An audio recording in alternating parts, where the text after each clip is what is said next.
it's MeanCharles. I'm going to do a video on the HI-Capa series and why I think it's the overall best gun for Airsoft as far as pistols are concerned, and what makes it the best. And first of all, I've been shooting Wii's and TM HI-Capas, and I've shot Wii and TM Glocks, and I've been shooting the Glocks for about a year and a half and shooting the HI-Capas for about 3 months, and this is why I picked the HI-Capas over those series. Number one reason is, first of all, it's based off the 911 or really the 2011 real steel, and the biggest problem that was wrong with the 911 is the small magazines. They were really skinny, you couldn't get enough gas into them, you really had to babysit them and keep them all stock with the plastic slides, where the HI-Capas have such a big capacity in the magazine that you can literally just gas it with the TM valves. They'll spit out when they're ready, and you're guaranteed to get through the mag and more. I use the chrome mags just because the TM chrome mags, they vape the gas like, vape life. It's so fast that there's no like cool down time compared to the normal black TM ones. It's almost on par with the Pro Wins. If you ever shot a Pro Win mag, man, you never have to babysit them. You don't even have to put them on a heating pad. They'll just fire. Okay. So enough about magazines, the actual gun. So everyone knows 911s and the platform of it all, and how it just fits your hand so nice, especially if you have big hands. And mine's set up to race. I build race pistols just because I'm really into IPSC and shooting right now, and it really opens my eyes to what Airsoft is now. And I also put this through war games as well. I just take off my Seymour sight. This is a Seymour sight. Take that off and I just run it for war games like this, and HPA tap it sometimes. So I'm gonna gut it, the slide, and really it's the lower part that really makes the gun, and I'll show you that and why. So let's start to disassemble it and I'll show you. Okay, so let's start disassembling it. My sight has a bit of a different way of how the slide catch works. It's just a screw straight through the slide catch, but after that it's the same premise of a stock TM HI-Capa. Now I'll go through the parts as well, what I've upgraded on this thing. So the only thing that's stock in this is the TM mid frame, the hammer assembly, and all the bits and pieces like the beaver tails and safeties. All the rest is completely upgraded. Oh yeah, and also the blowback housing is stock. So we'll start with the upper. And the upper is pretty much similar to every other blowback pistol. Oh yeah, to unscrew my meat spike first. Oh yeah. So the only thing that probably stands out to you is this part. This is the buffer setup. So I basically short stroked the pistol, and what short stroking is putting in buffers to make the distance of how the slide travels quicker. To each his own. This is why I like my setup. Really, you're just shortening the spring and making it slide, basically cycle quicker. The only downfall is you have no slide lock, so the slide will not lock back once it's done shooting full mag. That's the only downside from it. But for racing and just getting your bullets out there quick, that's probably the best setup. Okay, for the rest, the slide itself is an Airsoft Masterpiece slide. One thing about HI-Capa slides are the sights that come stock on them are amazing. I never thought I could sight a pistol straight down. I have a ghost ring on here, by the way, but straight down the sights here and get accurate shots with your hop up. It's put a shine a new light in iron sights for me as a player. Okay, so bread and butter setup is I do very highly endorse and feel like Maple Leaf is one of the best hop-up manufacturers right now. They're inexpensive. They have the I-key setup, which evenly presses more of the hop-up rubber onto the BB.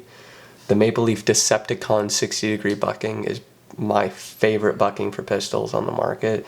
It's like a pillow in there, and it has a metal ring so that around the hop-up lip to keep it in shape. And the Maple Leaf wheel gives you probably 50% more gradations in your hop-up and how you can set it. This is an Angel Custom 6010 or 601 type bore barrel, stainless steel. TNT is probably the best out on the market. I just didn't fork over the money for it. But this thing with hop up off will hop to 5 BBs perfectly. You don't even have to put hop up on for it to work, so it can hop heavy BBs. So as far as the upper is concerned, one thing I want to let you know is the TM loading nozzles break really quickly, and I found that the Wii's work the best. I have used Angel Customs, but the Decepticon bucking and the Angel Customs loading nozzle, it is so snug in there, and the loading nozzles has a bigger volume of air. It's kind of like putting it was described to me like putting a turbo on a supercharger, if that makes any sense. It's just way too overpowered. So yeah, the Wii nozzle works really well. Okay, so I'm going to go on to the lower. So this is the lower assembly, and this is what makes the HI-Capa, and what I think makes it one of the best platforms to work on the field and get it back up and running the quickest possible. And a lot of people will have issues with blowback guns is usually the hammer spring or the sear spring or something having in the hammer assembly, and they can't get to it quick enough to fix on the field. This is what makes the HI-Capas, guys. If you're having that full auto burst where your gun runs away, you can easily fix that stuff like within a second. You basically, to get to the sear spring, it's one punch. So you just have to remove the magwell, the flared magwell. Just pop it right out.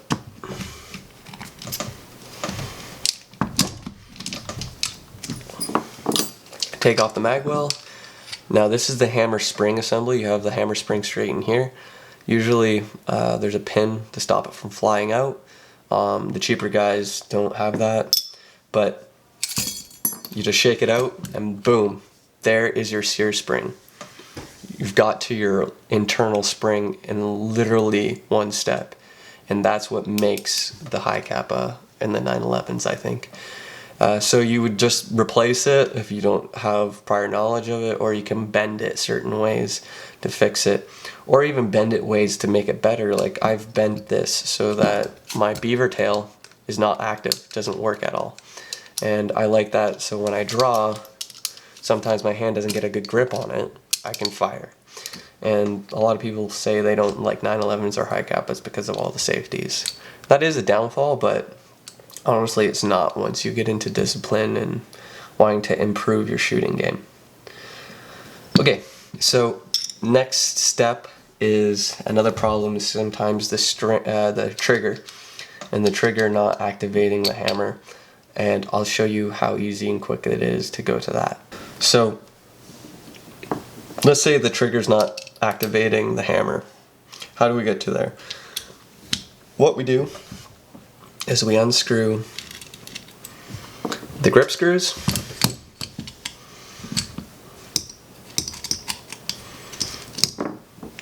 and then we get another screw in the mid frame right here, Phillips.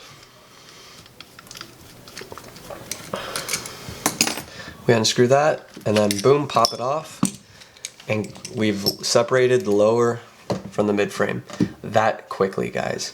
Now, you don't really have to strip it any further for maintenance or even for any issues. Usually the issues lie in this, and honestly you don't have to open this up, guys. Unless there's a major issue, you don't really have to open up the hammer assembly unless you really want to clean it or replace a part. This is as far as you really need to strip it down, and it shows that it's pretty simple. The beaver tail and the thumb safeties can be removed. I'm not going to remove it in this video. I can show you in a different video. Okay, so now to get to your trigger, you unscrew my thumb mag catch. Mine has one, some of them don't. And then you get a flathead, and inside the magazine catch, you just rotate it till it goes loose, and then it will slide straight out, and then pop out your trigger and your trigger. That's how quickly you can strip this gun, and it's by far a super fun gun to work on. Some issues lie in where your adjustment screw for your trigger doesn't move the trigger far enough to hit the hammer assembly and hit your hammer forward. So you can get to it and tweak it either with an Allen key right here, or some frames have a little bend here that you can tweak it, like Airsoft Masterpiece comes with one. Yeah, so that's how to get to it. Now, by the way, a lot of people ask me where I got my parts. This is just a cheap 5KU trigger, stock trigger bar, and this frame is a KF CNC aluminum frame. One of the cheaper ones in the market and the best looking ones, and I think KF is doing some really good stuff just because they're so new and their measurements are off the brand new TM HI-Capas, so it's dropping kit. Okay, I'm going to stop it here, and then I'm going to show you how quickly it is to assemble it.